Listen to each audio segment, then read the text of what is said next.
Papa's throw-flecked an army-cess. No! Pippa shook her head, a tiny hand rising to her forehead in condescension. Mabel took the opportunity to lunge, forcing a squeal from her younger sister as she swooped her into the air and threw her over her shoulder. She spun toward the house and strode in long, fluid steps, ignoring the small ache in her leg, the hollering for release, and small fists pounding her back.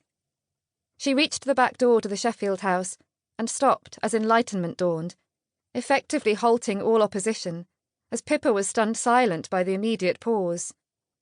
"You mean projection analysis," Mabel said. She could nearly feel the weight of Pippa's chest shift as the little girl sighed, a tiny hand swatting her backside. "I know, May. That's what I said." Chuckling, Mabel set down the infuriatingly mudless girl and patted her behind. "Get those hands rinsed and then run upstairs and locate Julia. Now." I'm going, Pippa called over her shoulder as she scurried away. It was Mabel's turn to shake her head as she watched her little darling dodge through the kitchen and up the back stairs.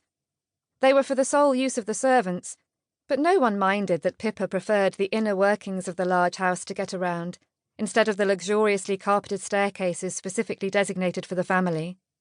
Mabel preferred her younger sister using the servant stairs, actually, as Pippa was, more often than not, covered in dirt, or wet from the pond, or dirty from some other malady.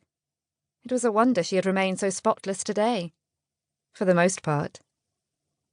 Mabel could hardly blame her sister. She had been much the same way when she was younger. But that was to be expected when a child grew up with mainly boys for companions. Her cousin, Charles, had been orphaned young, and grew up right alongside Mabel as the brother she never had.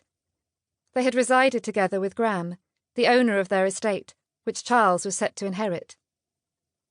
Mabel had two close friends in Hattie Green and Amelia Mason, or now Amelia Fawn, she supposed.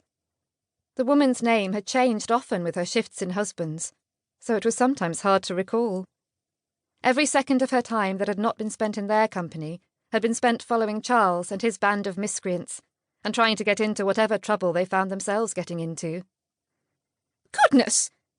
Mrs. Henderson jumped back, with a hand to her chest, as she stepped into the kitchen to find a muddied and dishevelled Mabel. An elderly housekeeper, who was often more pretentious than the gentility she worked for, Mrs. Henderson was known for her theatrics, and was skilled at elevating the most minor oddity or flaw.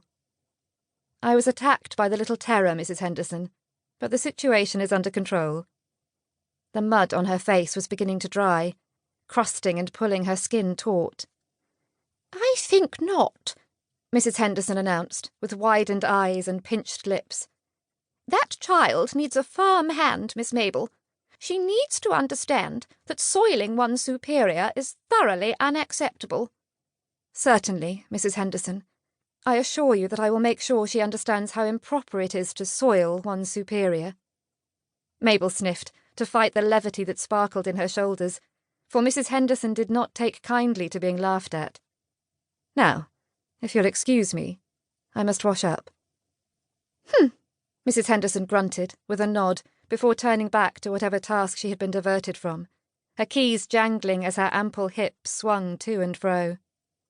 Mabel snickered as she turned for the servants' hall and scanned the busy staff, looking for the jet-black hair and pale green eyes that belonged to her lady's maid. Spotting Payne in the corner, with a needle and thread to the tear in Mabel's forest green riding habit, the one she had chosen because it intensified her eyes, she crossed the threshold, effectively ceasing all work, as every seated employee rose and every moving employee halted and turned to attention. She briefly wondered if this was how Papa felt aboard his ships, having complete authority over the men that made up his crew. Although unlike her, Papa loved the control of being in charge, something that Mabel was talented at, but not entirely content with. Yet. "Payne, if I could see you upstairs," Mabel said, in her most kind and authoritative tone, clasping her hands before her. If she was going to stand in front of the large majority of her staff while covered in dried, crusty mud, she would do so with as much dignity as she could. Payne seemed to collect